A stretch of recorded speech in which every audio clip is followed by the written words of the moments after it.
Hello, this is Professor Simpson, and I'll be providing the Chapter 12 videos for you.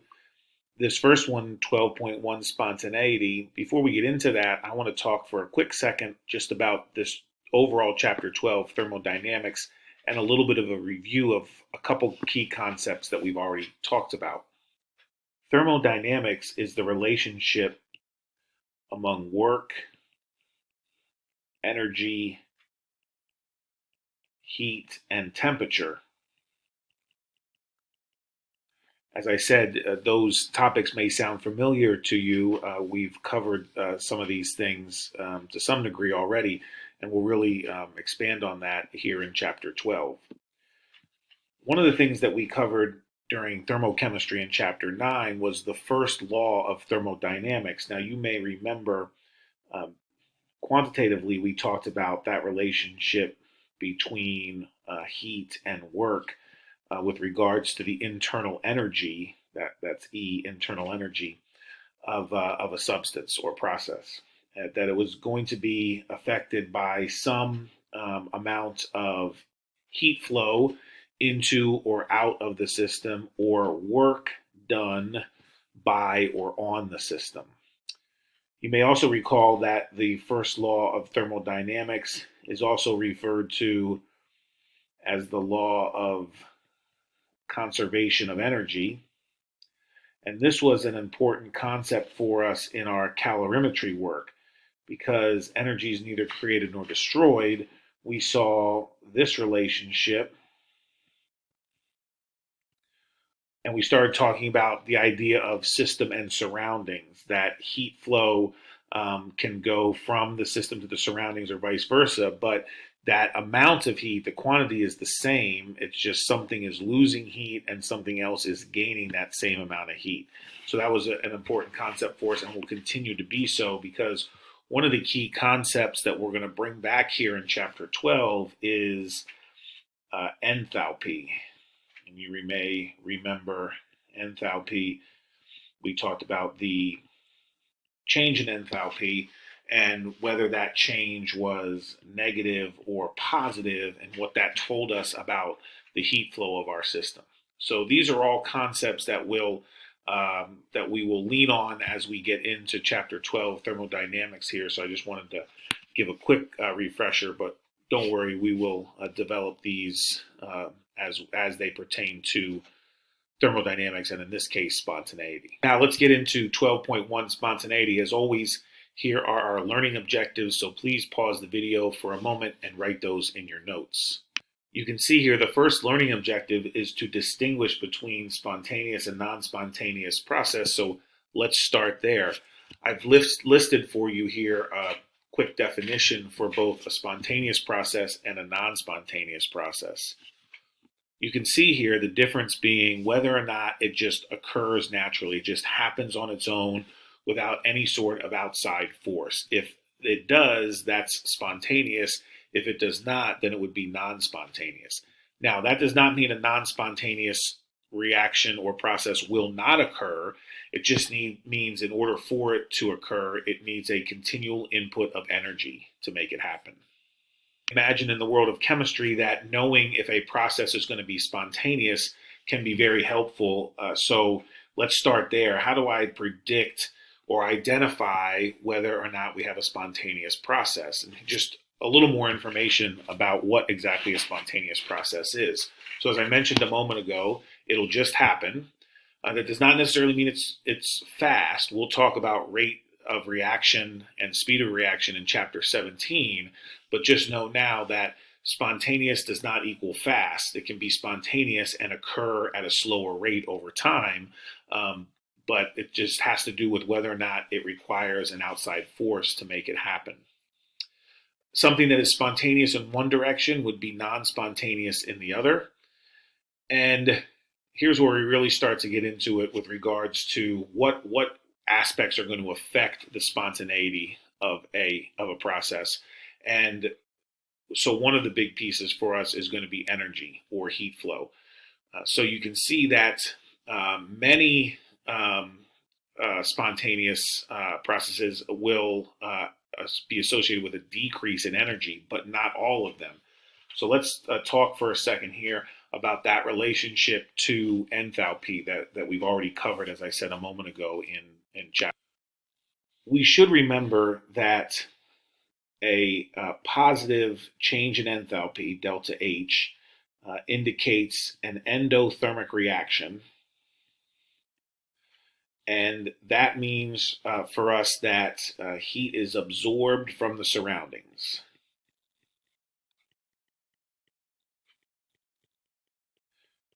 Again, the notion here of system versus surroundings. So we need to be comfortable with the difference here between endothermic and endothermic and exothermic, and the relationship to our change in enthalpy value. So a negative delta H value would indicate to me an exothermic reaction or process, and that means heat is released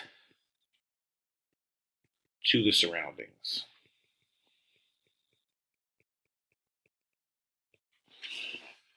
Okay, so this is the first key component to us predicting spontaneity, is that can I determine if a reaction or process is endothermic or exothermic?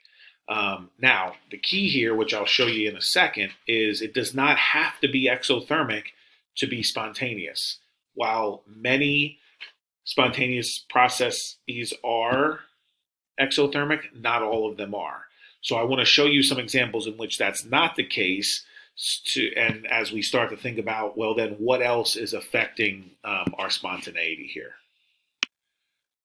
Here's a good example that something else is at play with regards to our spontaneity. So if I look at these two examples, I have solid water, ice, changing to liquid water, and I have liquid water changing back to solid water. So think about these two for a second, and can you identify which of these would be spontaneous at room temperature and standard pressure?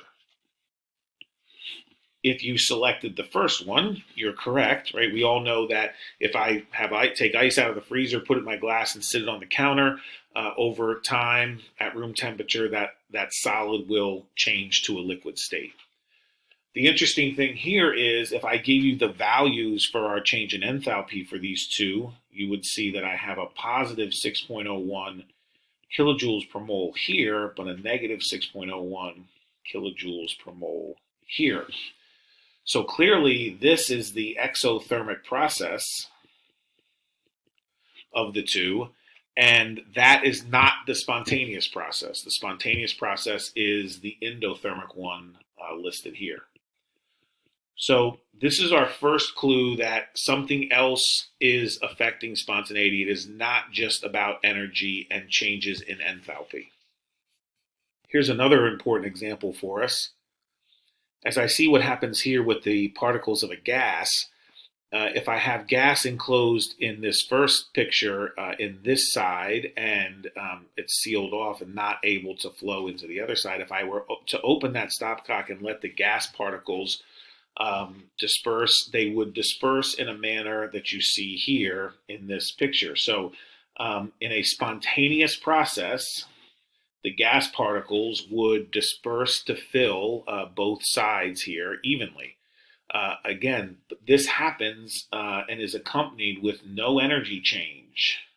No energy change. So it's not an example of exothermic or endothermic or a change in enthalpy in which this spontaneous process happens.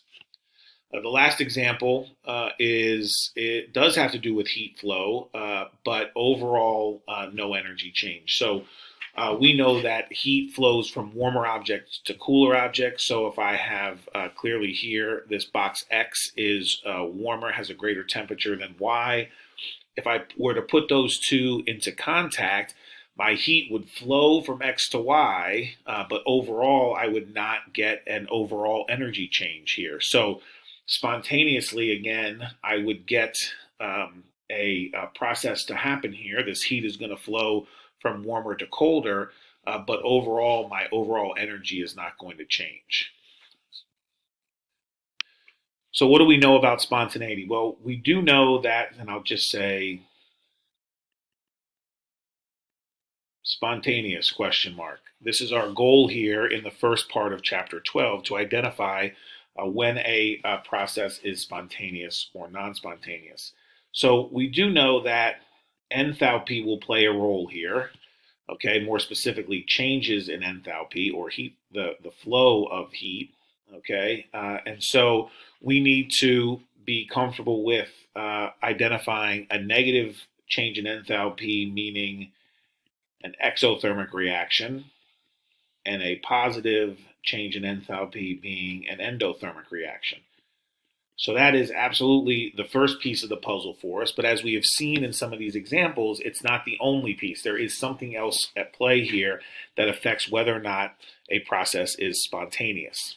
All right, and spoiler alert, we're going to cover this in section 2 of chapter 12, but that other thing is known as entropy. And the gas particle example I showed you a second ago was a good example of a change in entropy that made a process spontaneous. But we'll get more into that, obviously, in section 2 of chapter 12.